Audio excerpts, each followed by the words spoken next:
Ladies and gentlemen, welcome to Advice with Mike. I'm your host, comedian Mike Murphy. If you're new to the channel, please do me a favor and hit the subscribe button. Now, this is the show where you guys send in your messiest, toxic, most out-of-pocket predicaments, and I attempt to break it down, giving my honest and unbiased feedback. Now, listen, I'm a comedian, not a therapist, so ain't no guarantee I'll help fix your life, but I can provide laughter along the way and call it like I see it. So without any further ado, let's get into the episode. My boss caught me stripping on the weekends. So, Mike, I work as a personal assistant for a wealthy businessman. You'll never be William Cartwright.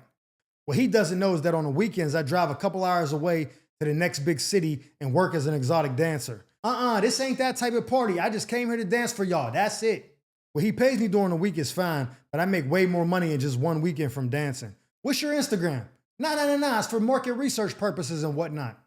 So one night while I was at the club working, he showed up with a couple of friends. I was shocked, but I couldn't just walk away. Like this video if you think she's full of shit. He even paid for a couple of dances. Nah, that's nasty work, but I'm definitely here for it, which made me feel uncomfortable. We didn't acknowledge each other at all that night, but when I went back to work on Monday, everything felt different. I bet it did. Now he treats me differently, like I'm an object instead of his assistant.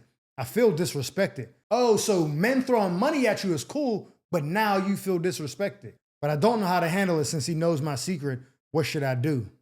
Hey, babe, here's the reality of the situation. Most men don't respect sex workers, whether it's prostitutes, whether it's strippers, whether it's OnlyFans, whether it's escorts, no matter what it is. If you are selling your body or showing your body for money, most men don't respect that.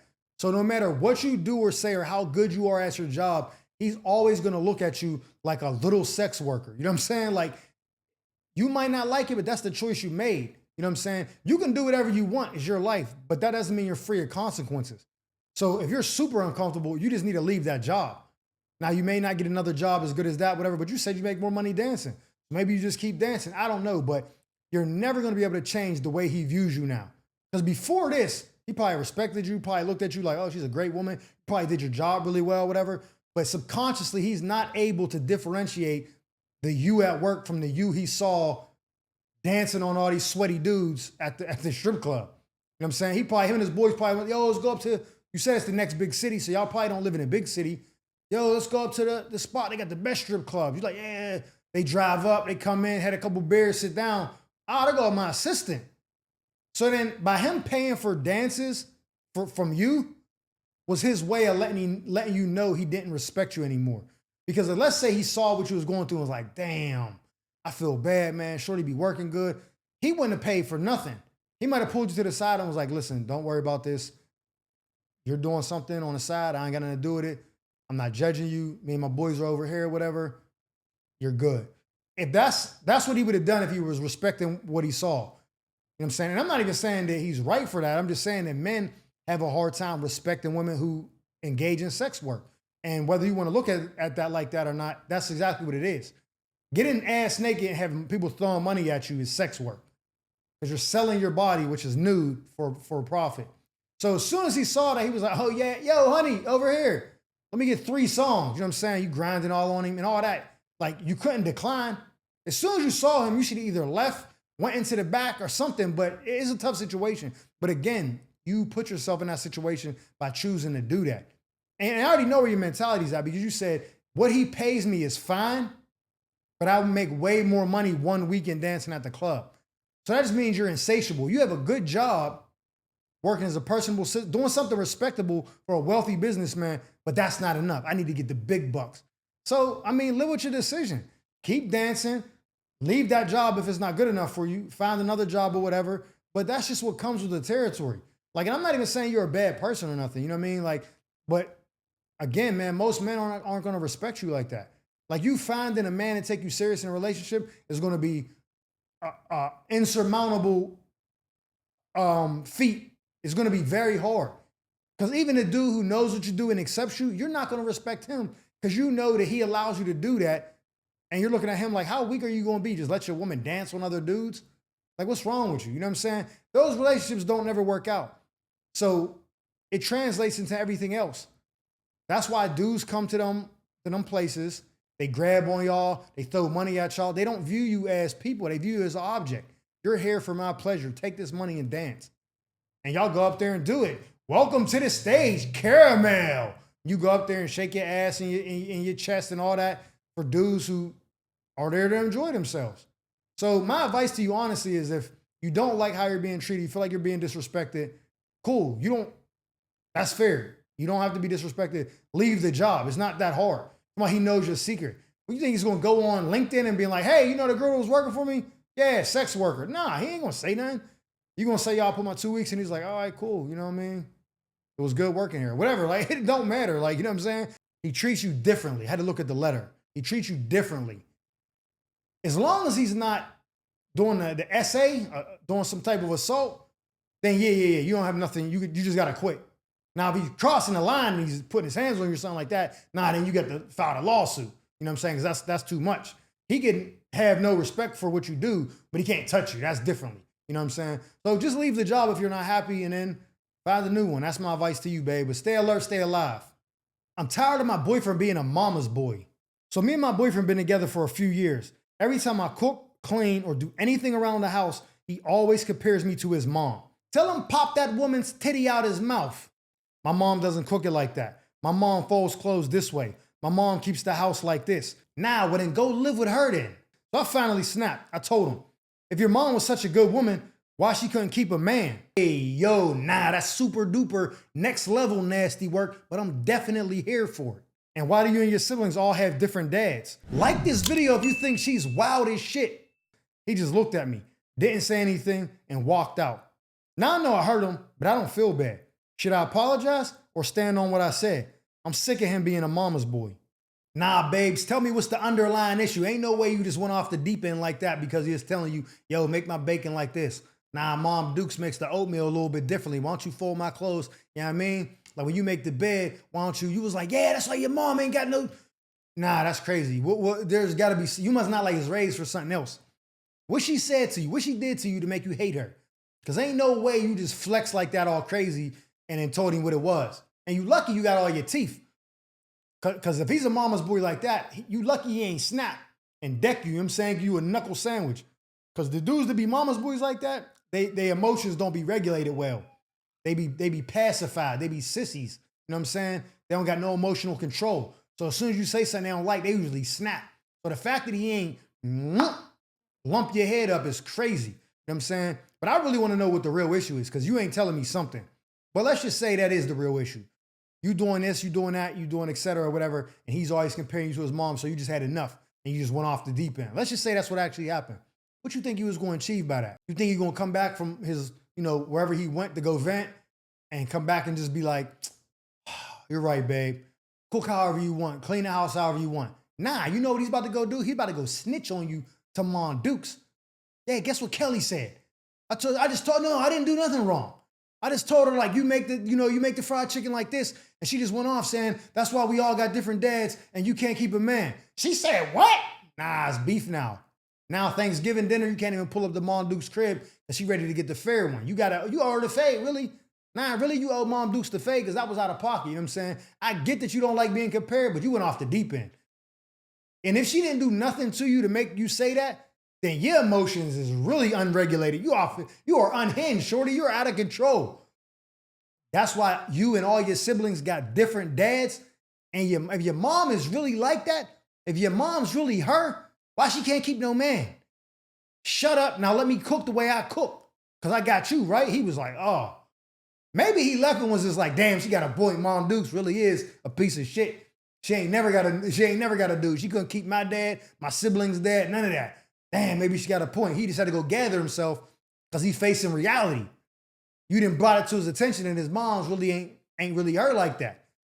She's really poison, you know what I'm saying? And she's been poisoning him. The fact that you said that is crazy. Cause I ain't gonna front. I like that type of time. I like how you stood on that, you know what I'm saying? Cause that's a valid question. It is valid. But maybe since I'm reading it, maybe I read it in a tone that I made up in my head and that you said it super crazy. Or maybe you was like, look, babe, like, if your mom is so great, like, why don't she have a man? Why do y'all have different dads? Like, these guys keep leaving. Like, what's that about?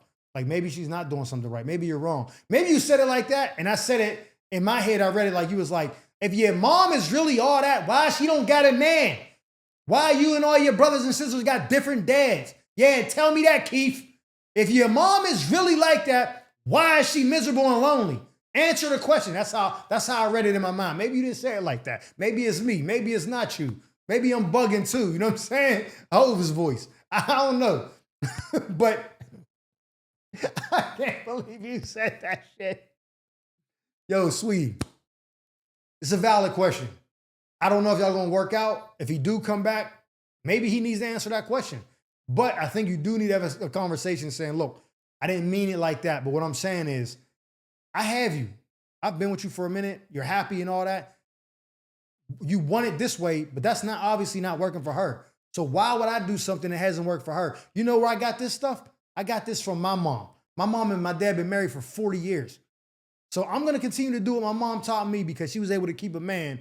If you don't like it, then maybe I'm not for you. Otherwise, shut up and eat your plate.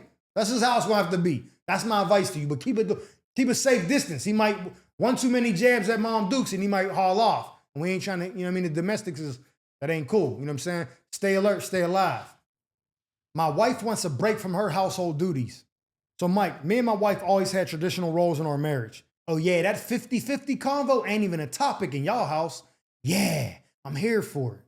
I pay the bills, handle the yard work, the cars, and any outside responsibilities. They're gonna call that toxic masculinity. Stay alert, stay alive.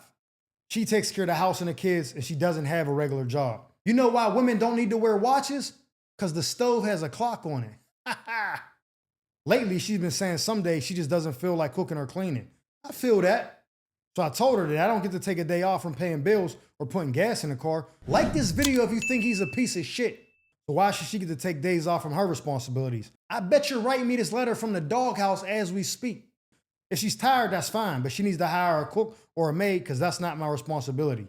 Now, would I be wrong for telling her if she gets breaks, then I should get them too? Because the bank doesn't care if I'm tired or not when those payments are due. All right, so this is a slippery slope. At first, I thought she had like a regular 9 to 5, and then when she comes home, she's responsible for like cooking and cleaning. Then I could totally understand like, oh, I'm tired today. I don't feel like cooking. I don't feel like cleaning. I get that. We're humans. We're not robots. We're not AI. We're not none of that. We're humans. We're going to have days we don't feel like doing stuff. We don't feel well. We're sick. We're tired. And as a team, there might be days where she slacks a little bit and you got to pick up. And there might be days where you slack a little bit and she got to pick up. But if she doesn't have a job at all and she's just sitting at home watching Love Island, not cooking or cleaning, nah, she's out of pocket. Definitely out of pocket. Now, if she said, I didn't feel well today, I'm on my period, I was cramping, I just sat in bed all day, nah, she gets a pass. I'm on y'all team. That's different. But if she's just like, I just didn't feel like it today, nah, get your ass up. And then I agree with you. Yeah, you don't work a regular job, so there's no reason why the food shouldn't be made and the house shouldn't be clean. I'm giving you the life that millions of women in this country would love to have. They don't got to work a job. All they got to do is straighten up around the house and cook. There's chicks that will sign up for that every day of the week, twice on Sundays. So if that's the case, yeah, you got every right to feel the way you feel. But if she's working a job, which you said she wasn't, then it'd be like, all right, bro, like now it's on her to financially pay for somebody to cook or clean if she don't want to do it. Because that is fair. If she's working a job and none of her money goes towards the house and you take care of everything, and then because of that job, now she's tired and can't do something at home, well, then it's her responsibility to hire someone to pick up the slack where she's lacking, not you. Not I go to work and pay for everything, and then I got to pay for this too while you just stack your money away. Nah, that don't work like that. You know what I'm saying? Now, if y'all have one joint bank account, then it doesn't matter whether she calls, orders pizza or hires a maid. It's all coming out the same account. So my situation, my advice is to sit down with your wife and explain to her, like, listen, I understand if you don't feel well or something like that, but you saying you just don't want to cook or don't want to clean is unacceptable. You know what I mean? It's just unacceptable. I ain't telling you to step out on your wife or nothing like that, but I would definitely start doing little things to wake her up. It's her birthday or it's Mother's Day's anniversary. Oh, I ain't feel like it this year. Stuff like that will wake her up quick. Used to buying her roses every week. Don't buy her roses 2 weeks in a row. Oh, where's my roses at? Yeah, no, I ain't feel like doing it. You know what I'm saying? I was tired. Tired of getting roses every week. I just need a break. You're going to have to play the little tit for tat game because women learn by seeing something happen. You could tell her 100 times, I'm going to do this, I'm going to do that. She'll be like, yeah. But the moment you do it and it starts to affect her, that's when she'll be like, oh, he's okay, I see it. Or here's probably the most civil thing you could probably do. And this would probably be the most helpful, honestly, if you could do it. Do couples therapy, because the therapist will tell you what I'm telling you, but she'll be telling your wife that. You know what I'm saying? Your wife will be like, "Oh, for real? Yeah, yeah, yeah." Unless you get like a feminist therapist, then it might go bad. But yeah, that's what you got to do, bro, because there's no excuse outside of like physically being ill for her not to be cooking and cleaning when that's her only job. And I don't know how old your kids are or how draining that is, but tons of moms for hundreds of years been doing it, so there's no excuse. That's my advice to you, man. Sit down, have a conversation with her. Don't be dismissive of her feelings. Don't raise your voice or be overly angry. Just speak to her calmly. If that don't work, then do the little subtle things I said, or just suggest y'all go to therapy. That's my advice to you, my man. I hope it all works out. In the meantime, stay alert, stay alive. Ladies and gentlemen, that concludes this episode of Advice with Mike. I'm your host, comedian Mike Murphy, and I hope you guys enjoyed me as much as I enjoyed you. And if so, please do me a favor and hit that subscribe button. Like this video. Matter of fact, leave me a comment and let me know what advice you would have gave them. And who knows, maybe you got your own toxic tale to tell about a shady friend or an entanglement you need help untangling. If so, feel free to drop me a letter in the email provided below, and I'll make sure I read it on a future segment of Advice with Mike. Now, with that being said, our time together has come to an end. But just remember, stay alert, stay alive.